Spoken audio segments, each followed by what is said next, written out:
Lord, we thank you for our togetherness. We thank you for this fellowship. We ask you to speak to us, and may you bless each one. May your good and perfect will be done in our lives. We commit everything to you, Father, in Jesus' mighty name.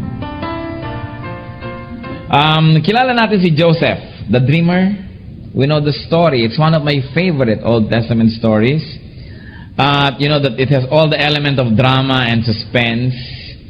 Joseph was sold by his brothers to slavery. Yung parang imposible na. Sarili mo mga kapatid, he was sold to slavery. So, batang-bata pa siya, a teenager, what many people now would call a teenager, he was taken to a foreign land. Nadala siya sa Egypt, away from his family, away from his culture, away from probably even his native language, away from everything that he knew life to be. And then, hindi naman siya nagpunta doon para bakasyonista. He was sold as a slave. Joseph, pinagsilosan siya ng kanyang mga kapatid, so they decided parang get rid of him, sell him. So a caravan was passing by, binenta nila, nadala sa malayong lugar. So he was sold to Potiphar, one of Pharaoh's officials. At least, naging slave man lang siya ng may kinalaman sa high-ranking government position. Hindi naman na slave na siya na kung sinong trying hard lang. At least medyo big time yung amo niya, si Potiphar. So the Lord was with Joseph, according to the Bible, and prospered his work. Everything he did, prospered. So kung yung may ginagawa siya, pati yung trabaho ng amo niya, yung negosyo ng amo niya, yung mga bahay ng amo niya, umasenso ng umasenso, dahil binebless siya ni Lord. Nadamay tuloy yung amo niya. But a big test and a big temptation awaited Joseph. Kaya ang pamagat na ating pag-aaral ngayon na maiksi, Joseph and Mrs. Potiphar, for making a stand for purity. Let's read Joseph's story, Genesis 39, verses 6 to 10. Now Joseph was well built and handsome, and after a while his master's wife took notice of Joseph and said, "Come to bed with me." But he refused. "With me in charge," he told her, "my master does not concern himself with anything in the house. Everything he owns he has entrusted to my care. No one is greater in this house than I am. My master has withheld nothing from me except you, because you are his wife. How then could I do such a wicked thing and sin against who? God." And though she spoke to Joseph day after day, he refused to go to bed with her or even be with her. So yan yung storya. So Joseph was well built and was very handsome. So ito naman si Mrs. Potiphar, walang ginagawa araw-araw. And you know, because Mr. Potiphar was captain of the Pharaoh's guards, so he was always away on duty. Laging wala, nagbabantay sa Pharaoh. Sometimes the Pharaoh would go on state visits. Sometimes the Pharaoh would go on extended picnic or hunting trips. So kasama lahat ng bodyguards. So Mr. Potiphar will not be home for several days on stretch. So Mrs. Potiphar began to notice this slave who was working in their house. And she would always tempt him. "Yeah, come to bed with me." And it was so easy. Why? Because he was already inside the house. Hindi na nila kailangan maghanapan ng kung ano-anong sulok-sulok, gilid-gilid.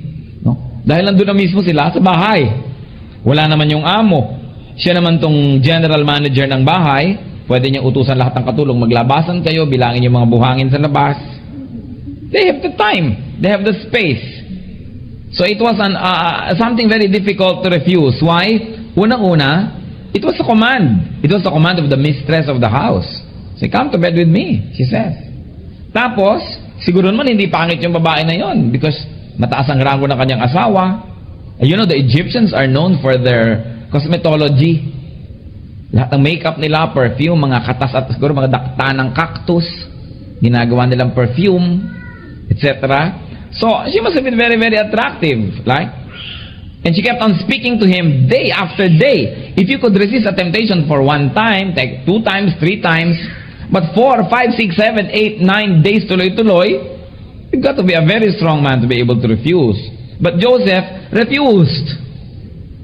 In fact, Joseph refused even to be with her. Pag pumasok siya ng bahay, labas siya. Pag lumabas siya doon, pasok siya. Basta ayaw niya that they are sharing the same space. So let's keep on reading. Genesis 39, 11 to 15. One day he went into the house to attend to his duties, and none of the household servants was inside. She caught him by his cloak and said, "Come to bed with me." But he left his cloak in her hand and ran out of the house. When she saw that he had left his cloak in her hand and had run out of the house, she called her household servants. Look, she said to them, this Hebrew has been brought to us to make sport of us. He came in here to sleep with me, but I screamed. When he heard me scream for help, he left his cloak beside me and ran out of the house. Sinungaling pa, no? Si Mrs. Potiphar. So what happened? Mrs. Potiphar forcibly caught Joseph's garment. Nakakita na ba kayo ng itsura ng mga suot ng mga lalaki sa Egypt?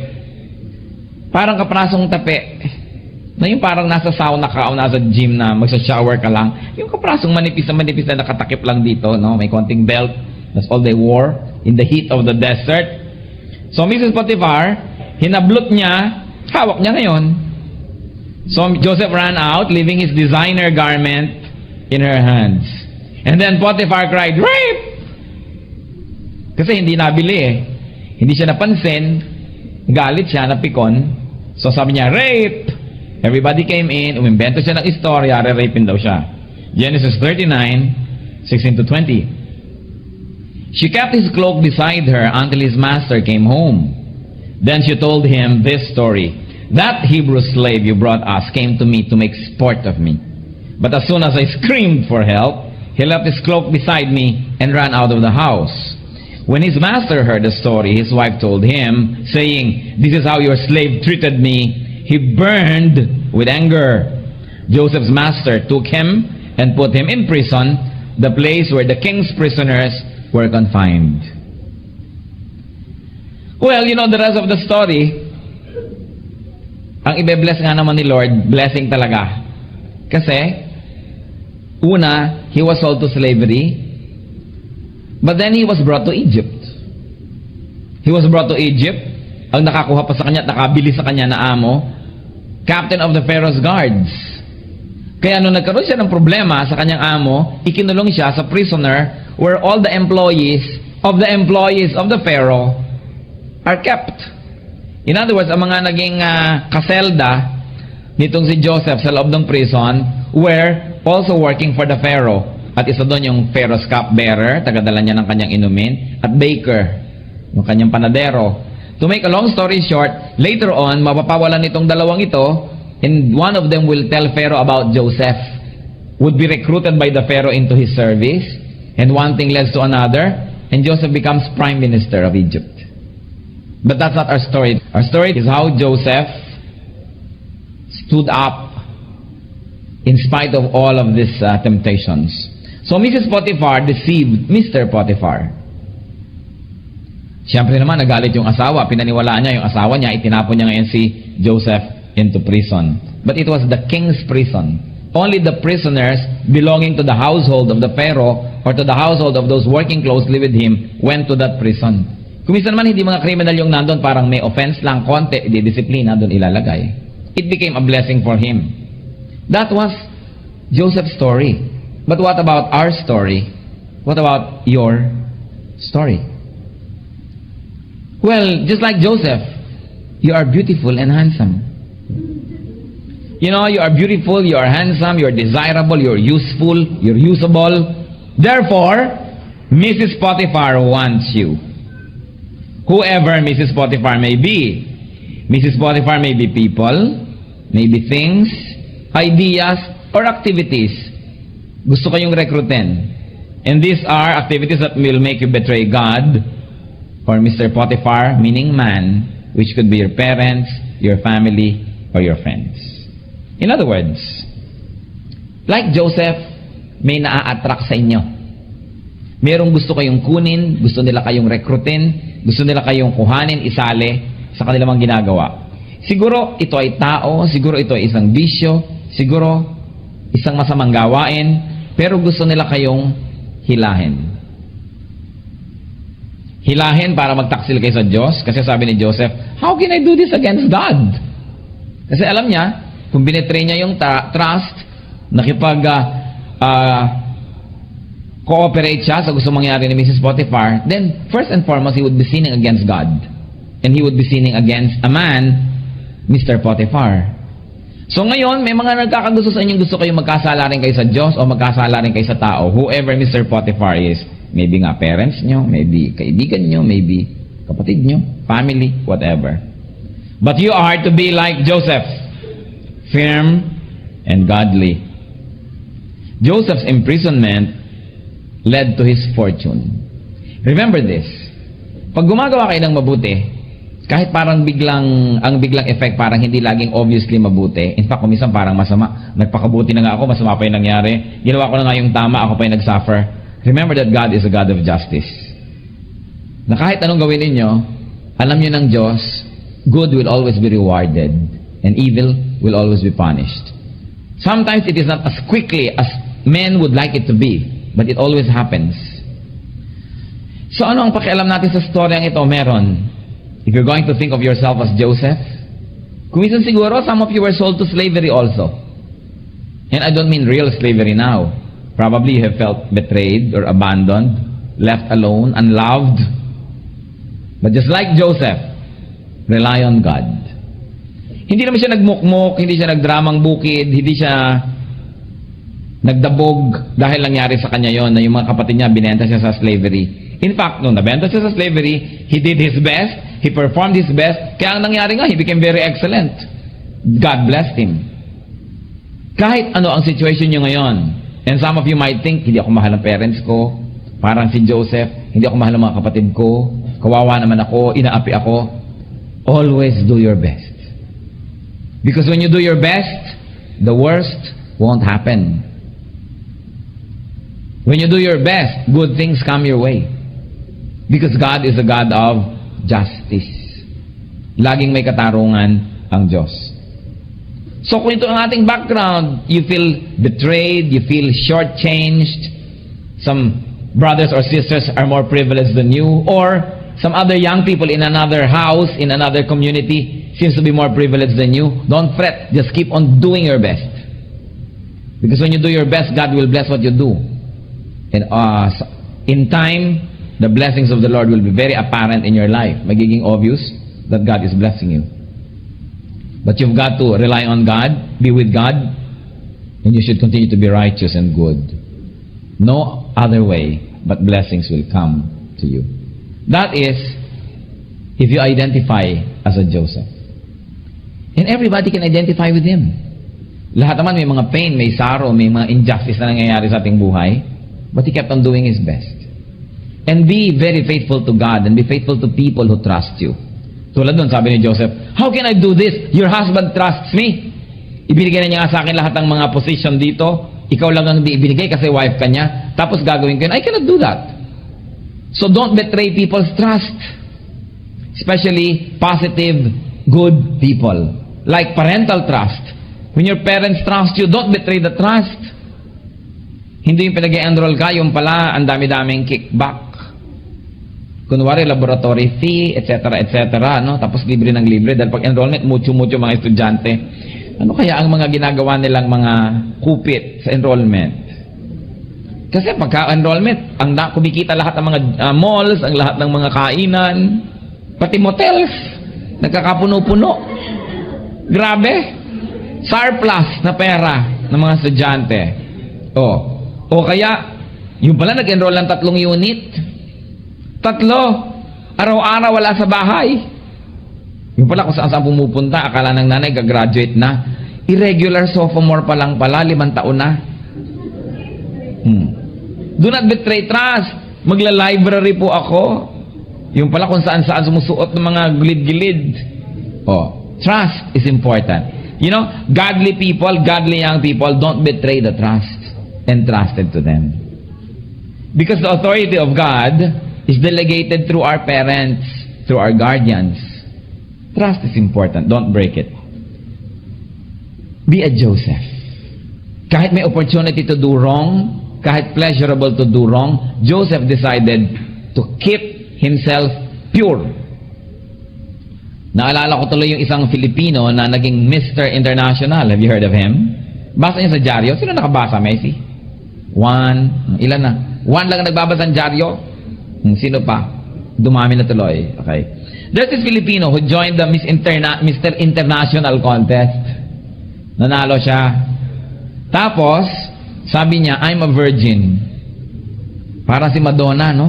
Sabi niya, I'm a virgin. Kasi daw Christian siya eh. Well, whatever, kung ano man yung dinojoin niya na fellowship, we're not endorsing. But the point is, meron siyang pananindigan na meron siyang spirituality na kailangan niya maintain. And the guy had photos in the newspaper, very good looking. You know? Temptations would come left and right. Lalo ngayon, titlist pa siya, title holder. Tapos sabi niya, no, my body is a temple of the Holy Spirit. This is international, hindi lang sa kung saan-saan. So, he's going to redefine what it means to be good-looking and wants to be in and hip and winner and pure. That's important. That's important to keep in our minds. So be a Joseph. Make a stand. So nyo, mahirap kasing gumawa ng stand for good. Mahirap din gumawa ng stand for wrong. Pareho lang yung mahirap. Doon na lang tayo on the side of God. Ano pa? Pwede nating malaman? Do not be a Mrs. Potiphar. Baka naman kayo pa ang nang tetempt ng kapwa nyo. Nagpapakabuti na nga yung kapwa nyo. Hindi, okay lang yan. Ikaw pa yung yaya ng yaya. No? Sa halip na ikaw ang Christian na magyayaya sa mga kaibigan mo at mga non-Christian friends, ikaw pa tong number one na nagpo-promote ng kung ano-ano. So don't be a Mrs. Potiphar. Don't be a tempter. Don't be a temptress. And this time, temptation doesn't mean only sexual temptation, but all kinds. Baka ikaw pa yung nagyayang, alika, cutting classes muna tayo. Gimmick tayo. Samantalang may klase. O ano, kopyahan tayo. Exam week ngayon. No? Pati pasta ng ngipin, may kodigo. High-tech ang mga cheating ngayon. So, kailan kayo magpapaka-Kristiyano? Diba? Saka, ganyan mga point, napaka-importante to make a stand. To make a difference. So, do not be a Mrs. Potiphar.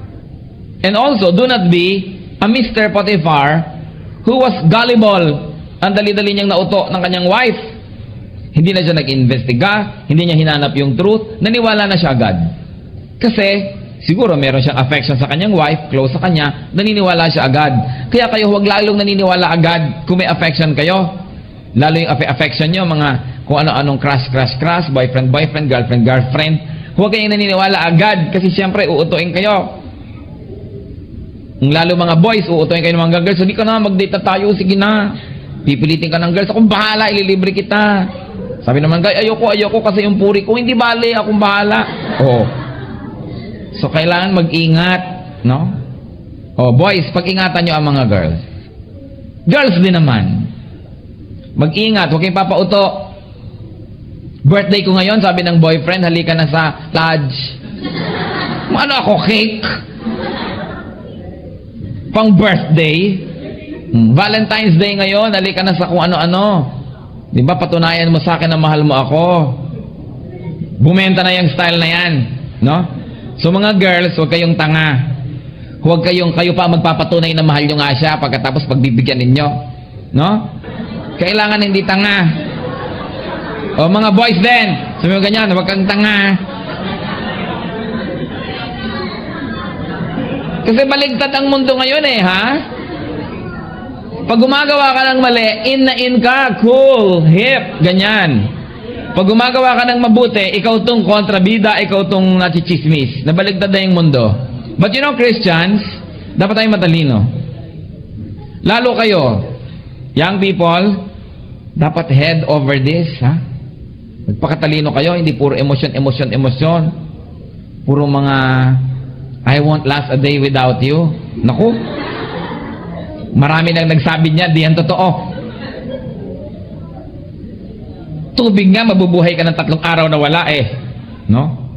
Huwag kayo masyadong emosyonal. Kasi pag masyado kayo emosyonal, madali kayo madaya.